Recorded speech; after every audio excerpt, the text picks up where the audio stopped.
नीलम गिरी हमेशा से ही भोजपुरी में कुछ बदलाव लाना चाहती थी और फिर से उन्होंने कुछ ऐसा ही बदलाव लाया है। जी हाँ, नीलम गिरी जी इकलौती वो सुपरस्टार है जिन्होंने सभी के साथ अपने प्यार को बांटा है। मैं ऐसा अचानक क्यों कह रही हूँ, वीडियो को देखें और वीडियो आपको पसंद आए तो लाइक शेयर कमेंट करना बिल्कुल ना भूलें। खेसारी लाल और अक्षरा सिंह का बवाल होली किसको नहीं पता है और इस गाने पे किसने नहीं डांस किया है।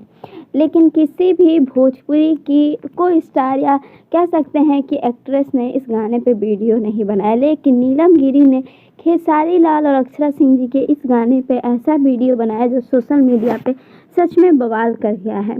अक्षरा सिंह ने अभी तक इसे अपने इंस्टाग्राम पे शेयर तो नहीं किया है, लेकिन अभी से ही हल्ला मच जाएगा।